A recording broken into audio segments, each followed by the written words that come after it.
నమస్తే. ఇన్నాళ్ళు నన్ను సపోర్ట్ చేస్తూ, ఎంకరేజ్ చేస్తూ మీ ప్రేమని నాకు అందిస్తున్న ప్రతి ఒక్కరికి కృతజ్ఞతలు. అలాగే ఈ వీడియో కూడా ఖచ్చితంగా మీకు ఉపయోగపడుతుంది. లైక్, షేర్ అండ్ సబ్స్క్రైబ్ చేసి మీ సపోర్ట్‌ని నాకు అందించండి. అలాగే ఈ వీడియో పట్ల మీకున్న అభిప్రాయాన్ని కామెంట్ సెక్షన్‌లో కామెంట్ చేసి తెలియజేయండి. ఇప్పుడు వీడియోని చూద్దాం. నమస్తే, వెల్కమ్ టు అవర్ ఛానల్. నేను పద్మిని. ప్రస్తుతంతో పాటు ప్రముఖ ఆధ్యాత్మికవేత్త, ప్రముఖ ఆస్ట్రాలజర్, న్యూమరాలజిస్ట్, జెమాలజిస్ట్ తనిష్క గారు మనతో పాటు ఉన్నారు. మాట్లాడదాం. మేడం నమస్తే. నమస్తే అమ్మా. మనం చెప్తూ ఉంటాము లోన్స్ అంటే అప్పుల జోలికి వెళ్ళొద్దు అని చెప్తూ ఉంటాము. కానీ కొన్ని అప్పుల జోలికి వెళ్ళాలి, కొన్ని కోరికలు తీరాలంటే ఇవాళ రేపు.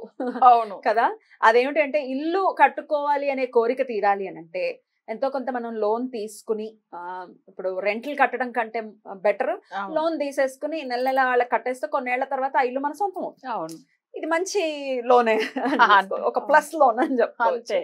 లోన్ రావట్లేదండి మాకు అని కంప్లైంట్ చేసే వాళ్ళు ఉంటారు. అవును, రకరకాల అంటే పిచ్చి పిచ్చి లోన్స్ వచ్చేయడం గురించి నేను అడగట్లేదు. అవును, అంటే అవసరం లేకుండా ఆ లోన్స్ గురించి అడగట్లేదు. నిజంగా ఒక ఇంటి గురించి, ఒక ప్రాపర్టీని మనం మనకి రావాలి, ప్రాపర్టీని మనం చక్కగా ఏర్పరచుకోవాలి అంటే లోన్ రావాలి అని అంటే ఒకవేళ లోన్కి సంబంధించి ఇబ్బందులు ఫేస్ చేస్తున్న వాళ్ళు ఎట్లా దాని నుంచి బయటపడచ్చు, మీరైతే ఏం చెప్తారు? ఓకే. ఇప్పుడు లోన్ గురించి అనేటప్పుడు చాలా వరకు ఏంటంటే వాళ్ళకి ఇది హౌస్ గురించా లేకపోతే లోన్ అనేటప్పుడు పిల్లల చదువు గురించా, పిల్లల చదువు గురించి కూడా లోన్ మంచి లోనే కదా అది. ఉంటుంది.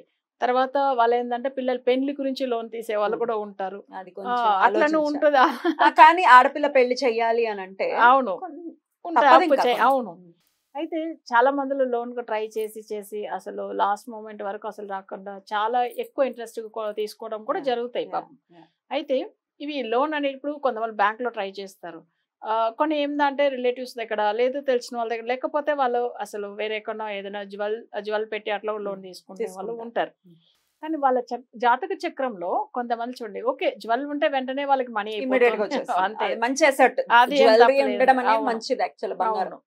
సో ఇప్పుడు వాళ్ళకి ఏమైతుందంటే ఎమర్జెన్సీకి అసలు వాళ్ళకి యూస్ అయ్యేది జ్యువెల్స్ కదా, వేరే అందుకే బంగారం అంటాం, అందుకే కొనుక్కు పెట్టుకోండి. నిజంగానే బంగారం బంగారమే అది అంత ఫుల్ హెల్ప్ చేసే వాళ్ళకి జనులకు అసలు మనుషులు హెల్ప్ చేయరు కానీ బంగారం అయితే హెల్ప్ చేస్తుంది. అయితే ఇంకో లోన్ విషయం మేడం, నాకు మాట్లాడుతుంటే గుర్తొచ్చింది. కొంతమంది విపరీతమైన అప్పులు చేసి పడేస్తారు. అవును, అక్కడ 5 రూపాయలు ఇక్కడ 10 రూపాయలు వడ్డీలకు తెచ్చేసుకుని ఇష్టం వచ్చినట్టు అప్పులు చేసిన వాళ్ళకి కూడా దాన్ని మళ్ళీ సెటరైట్ చేయాలంటే ఒక లోన్ తీసుకుని అన్ని క్లియర్ చేసి ఈ లోన్ ని కట్టడం అనేది చేస్తుంది. అవును, ఈ లోన్ రావడం కూడా ఇబ్బంది అవుతూ ఉంటుంది. అట్లాంటి వాళ్ళకి కూడా మీరు చెప్పేది ఉంటుంది. ఇప్పుడు మీరు అనేట్టుగా 10% లేదు 5% ఇంట్రెస్ట్ తీసుకున్న వాళ్ళు కూడా చాలా, అంటే అది ఎలా కడతాం చెప్పండి?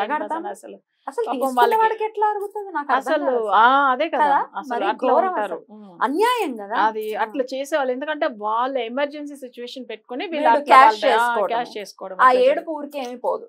అసలు అది చాలా మీరేమంటారు? పాపం అది, అసలు అది పెద్ద దోషం కూడా వాళ్ళకి. అసలు రేపు ఫ్యూచర్ లో దానివల్ల బాధపడే వాళ్ళు ఉంటారు. ఇలా నేను చాలా మంది కూడా చూస్తున్నాను. కొంతమంది ఏం చేస్తారంటే ఇంట్రెస్ట్ ఇస్తారు, వాళ్ళకి ఇచ్చిన వాళ్ళు కానీ ఫ్యూచర్ లో బాగున్నారంటే లేదు, బాగుండరు. అసలు నన్ను అడిగితే బాగుండకూడదు. అవును, అంత ఇంట్రెస్ట్ ఒక బాధ పెట్టి. అవును, చాలా మంది చూస్తున్నాం. అంత కొంతమంది సూసైడ్ చేసుకుని చనిపోయిన వాళ్ళు కూడా ఉన్నారు, ఈ అప్పు బాధలు భరించకుండా.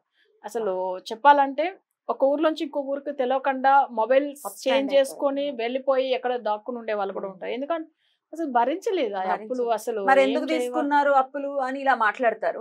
వాడి అవసరం ఉంది, కరెక్టే, నీ బుద్ధి ఏమైంది? అంతే కదా. అయితే ఇంకొక విషయం చూడండి, కొంతమంది ఏం చేస్తారంటే మన కూడా క్లయింట్ షేర్స్ లో ఇన్వెస్ట్ చేసేసాడు, తర్వాత వాళ్ళు గేమ్, సో ఇట్లా అంటే ఆన్లైన్ గేమ్స్. అసలు దీంట్లో కూడా వాళ్ళు ఏం చేస్తారంటే డబ్బులు వస్తుంది పెడుతున్నాం కదా, ఫస్ట్ టైం వాళ్ళకి వచ్చేలాగా అనిపించను, కానీ వెంటనే మళ్ళీ అది ఏమవుతుందని పోతుంది. వాళ్ళకి తెలియదు, పిచ్చి పిచ్చిగా దాంట్లో తీసుకొచ్చి లాక్స్ లెక్కలో ఇన్వెస్ట్ చేసేసి ఇంటికి తెలియకుండా పారిపోతున్నారు. ఇవన్నీ ఎందుకు అవసరం చెప్పండి? కొంతమంది అలా కూడా అలవాటు అయిపోతారు, గేమ్స్ పిచ్చిగా. అసలు బెట్టింగ్ తెలుసు కదా మీకు, బెట్టింగ్ అసలు వింటూనే ఉంటాం ఈ కేసులు చాలా అండి. నేను అసలు చూసిన ఎవరైనా బెట్టింగ్ పెడతారా చూడండి, అది కట్టి గుడిపదా డెఫినెట్ గా గుడిపదు. కొన్ని యాప్స్ ఒకటి వీళ్ళు ఏం చేస్తారంటే డౌన్లోడ్ చేసుకుంటారు, దాంట్లో 10 lakhs పెడితే 20 lakhs వస్తుందని వాళ్ళు ఒక్కటి అడ్వర్టైజ్మెంట్. మరి అవతల అర్థమైపోతుంది. కానీ కొంతమందికి అసలు ఆశ ఎక్కువ ఏమైతుంది, అది ఆశ అసలు లాస్ అయిపోతారు. సో వీళ్ళు 20 lakhs వస్తుంది కదా 10 పెడతా అని చెప్పి మళ్ళీ పెడతారు, వాళ్ళకి అకౌంట్ లో చూపిస్తుంది. నెక్స్ట్ టైం ఆ 20 lakhs పెడితే మళ్ళీ 40 వస్తుంది, అది కూడా సరే వాళ్ళ అకౌంట్ వచ్చినట్టుగా వచ్చి వెళ్ళిపోతుంది, ఫుల్ ఎర్రర్ అయిపోతుంది. అంటే వాళ్ళకి ఏం అర్థం కాదు అసలు. ఇట్లా 1.5 year పెట్టుకుని 1 year పెట్టి ఇట్లాంటి క్లయింట్స్ అబ్బా పిచ్చి పిచ్చిగా అసలు ఎందుకు అట్లా. వాళ్ళకి నేను ఒక్క విషయం చెప్పాను, మీరు ఇలాంటి యాప్లో వెళ్ళి మీరు డౌన్లోడ్ చేసుకుని వాళ్ళు చెప్తున్నారు, మీరు అసలు వాళ్ళు చూసింది కాదు, వాళ్ళు ఎవరిని మీకు తెలియదు, ఇంత డబ్బులు ఇన్వెస్ట్ చేసి మీరు అసలు వాళ్ళు నమ్మి మీకు హాఫ్ అన్ అవర్ లో మనీ వాళ్ళు పంపించడానికి వాళ్ళు ఎవరు మీరు చెప్పండి, మీరు కొంచెమైనా ఆలోచన చేయవద్దా? మనమైతే ఇస్తావా? ఇవ్వం కదా, అట్లనే కదా మనం కూడా థింక్ చేయాలా. వాళ్ళేం ఒట్టిగా పెట్టుండి నడిపిస్తున్నారు, మీ కంటి ముందుగా వట్టి ఒక మాయలాగా చేస్తాడు. కానీ వాళ్ళ కంట్రోల్లోనే పెట్టుకుని వాళ్ళ గ్రూప్ లోనే పెట్టుకుని వీళ్ళు ఏం చేస్తారంటే 10 lakhs ఇచ్చారా, సో ఇంకా ఒక 20 పంపించినట్టుగా పంపిస్తాడు. కానీ మళ్ళీ అసలు ఈ 20 వాళ్ళు పంపిస్తే మళ్ళీ ఆ మనీ రిటర్న్ రాదు. సో ఇట్లా చాలా మంది లాస్ చేసుకుంటారు. ఇట్లా లాస్ చేసుకోవటం, డబ్బులకి సంబంధించి అప్పులే. రైట్. ఈ అప్పుల నుంచి బయటపడడానికి మళ్ళీ ఇంకొక అప్పు చేయడం, ఇంకొక అప్పు, ఈ లోన్ల కోసం ట్రై చేయడం ఎండ్ ఆఫ్ ది డే. మరి లోన్ల కోసం అయితే మీరు ఎట్లాంటి రెమెడీస్ ఇస్తారు? ఇప్పుడు లోన్ అంటే ఇప్పుడు ఒక విషయం చూడండి, వీళ్ళ దగ్గర ఒక 5 year ఉంది అంటే 1 year లోన్ వెళ్ళొచ్చు, తప్పలేదు. ఎందుకంటే ఏదో ప్రాపర్టీ ఉందో ఏదో ఉంది. బట్ వీళ్ళు వాళ్ళకున్న 5 year ప్రాపర్టీ అంటే 10 year లోన్ తీసుకుంటే ఎక్కడ సాల్వ్ అయితే మళ్ళీ ఇంకా పెద్దగా బర్డెన్ అయిపోతుంది కదా. మనకు ఎంత డబ్బులు ఉందో, సో ఇప్పుడు ఒకరికి 10 lakhs చేతిలో క్యాష్ ఉంది, వాళ్ళు 5 lakhs వేరే ఏదైనా ట్రై చేయొచ్చు, బిజినెస్ గురించి అప్పు వేరే ఏదైనా చేసుకోవచ్చు, లేదు నన్నలే ప్లాన్ అది లేదు. వీళ్ళకి ఒక ఎమర్జెన్సీకి మన దగ్గర మనీ ఉంది కదా అని. కానీ అట్లా కాదు, జనులు ఏం చేస్తారు, మన 10 lakhs ఉంది ఇంకా 20 lakhs అప్పు తీసుకొచ్చి చేస్తాం బిజినెస్ లో అంటే అది ఇంకా టోటల్ లాస్. బట్ మళ్ళీ ఎక్కడ వెళ్తారు, మళ్ళీ ఆ లోన్ కు మళ్ళీ ఇంకొక లోన్. సో ఇది ఏమైపోతుందంటే లాస్ట్ ఎండింగ్ లో వచ్చేసరికి అసలు కొంతమంది చనిపోతున్నారు, కొంతమంది బయట ఊరికి వెళ్ళిపోతారు, అసలు ఎవరు లేదు, వాళ్ళ ఫ్యామిలీ లేకుండా కొలాప్స్ అయిపోతుంది. ఇది వచ్చి రుణ బాధలకు కొన్ని వశీకరణం ఉందండి. ఆ రుణ విమోచనం అంటే రుణం బాధల నుంచి బయటపడాలి. రుణం అంటే ఇది ఎట్లాంటి రుణం అంటే అసలు మరీ శత్రువులు కూడా, ఇప్పుడు మొన్న కూడా ఒక జ్యువెలరీ షాప్ పెట్టుకున్న వాళ్ళు కూడా మనతో మాట్లాడారు. వాళ్ళకి ఆ రుణ బాధలు తట్టుకోలేకుండా లాస్ట్ మూమెంట్ లో మన దగ్గర అపాయింట్మెంట్ తీసుకున్నారు. ఒకటే అన్నారు, మేడం ఇది ఫైనల్. వాళ్ళ హస్బెండ్ కూడా లైన్ లో వచ్చి మాట్లాడింది, జాతకం గురించి ఆయనకు నమ్మకం లేదు, కానీ ఇది ఫైనల్ గా మీ దగ్గర చేయించుకుంటాం. రెమెడీ ఫాలో అయిన తర్వాత వాళ్ళకి మంచి ఇన్కమ్ వచ్చింది.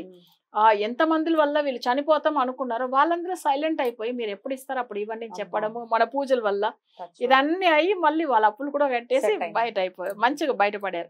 సో ఆ విషయం కూడా వాళ్ళు ఇద్దరు మాట్లాడారు లైవ్ లో కూడా, మన ప్రోగ్రామ్ లో కూడా మాట్లాడి ఉన్నారు. అందుకే ఎందుకంటున్నంటే ఈ రుణ బాధలు ఉండేవాళ్ళు ఒక్కసారి వాళ్ళ జాతకం ఫుల్ గా ఎవరు చెక్ చేయాలి. ఎందుకంటే ఇప్పుడు భార్య జాతకం కానీ భర్త, ఇప్పుడు భర్తకు తెలియకుండా భార్య ఏం చేస్తుంది అంటే ఫైనాన్స్ చేస్తారు, బట్ వీళ్ళు కూడా అప్పుల్లో ఇరుక్కుంటారు, చిట్స్ వేస్తారు, ఊరిగా రోలింగ్ గురించి ఏదో ఒకటి చేస్తూ ఉంటారు కదా వీళ్ళు, మళ్ళీ వీళ్ళు కూడా సఫర్ అవుతారు. భర్తకు తెలియకుండా మేడం తెలిసిన తర్వాత మళ్ళీ ఇంకొక ప్రాబ్లం. అది చాలా మంది లేడీస్ అయితే ఇట్లాంటి విషయాలు పర్సనల్ అపాయింట్మెంట్ తీసుకుని మాట్లాడి ఏడ్చిన వాళ్ళు కూడా ఉన్నారు. అపాయింట్మెంట్ తీసుకుని దానికి సంబంధించిన రెమెడీ ఖచ్చితంగా చేసుకోవాలి, బయటపడాలి దాంట్లోంచి. అయితే ఒక విషయం, మన రెమెడీ ఫాలో అవుతున్నాం, దీనికి ఖర్చు అవుతుందంటే అవుతుంది. వాళ్ళు ఏమనుకుంటారు, ఆల్రెడీ మేము అప్పుల బాధలో ఉన్నాం. నేను అంటాను, మీ దీన్ని సాల్వ్ చేసుకోవడానికే కదా రెమెడీ అనేది, ఓకేనా? ఒట్టిగా చేయరు కదా ఎవరైనా, కానీ 100% మీకు రిజల్ట్ రావాలి. కానీ నేను ఖచ్చితంగా మీకు రెమెడీ చేపిస్తాను. అందుకే మనం దానివల్ల ఏం భయపడేది ఏముంది చెప్పండి. సో ఎన్నో బాధల్లోంచి బయట, ఇప్పుడు వాళ్ళకి ఎన్నో CR అప్పు ఉన్నప్పుడు వాళ్ళు మన దగ్గర జ్యువెలరీ షాప్ వాళ్ళు చెప్తున్నా, సో వాళ్ళు దాంట్లోంచి బయటపడారు. ఎందుకు అందరికి రాదు రెమెడీ చెప్పండి. పర్ఫెక్ట్ గా ఫాలో అవుతే తప్పకుండా వాళ్ళకి, అసలు నేను చెప్పిన క్లయింట్స్ కూడా ముస్లిమ్స్, వాళ్ళు పూజలు ఫాలో అయ్యారు కదా, మన హిందూ చేసుకున్నారు వాళ్ళే కదా. ఇప్పుడు మన లైవ్ లో మాట్లాడింది మర్చిపోయారు. కానీ ఎందుకంటే నేను చెప్తున్నాను, ముస్లిమ్స్ అయినా క్రిస్టియన్స్ అయినా అప్పులు ఉన్నాయి, కానీ హిందూ అయినా కానీ మన పూజ మీద నమ్మకం ఉండి ఫాలో అయితే ఇస్తాం, లేకపోతే ఇవ్వమని చెప్తున్నా నేను. ఎందుకంటే దేవుడు అందరికీ సమానమే. మీరు ఎవరైనా కానీ సమస్యలు ఎవరికి ఉందో వాళ్ళకి తప్పకుండా సొల్యూషన్ ఉంటుంది. ఒకవేళ మీరు ఇట్లాంటి సమస్యలతో బాధపడుతున్నారు అంటే డబ్బుకి సంబంధించి కానీ, లోన్ రావడం గురించి కానీ, లేకపోతే నుంచి మన వాళ్ళందరూ కూడా బయటపడాలని మనస్ఫూర్తిగా కోరుకుంటూ కృతజ్ఞతలు. నమస్తే.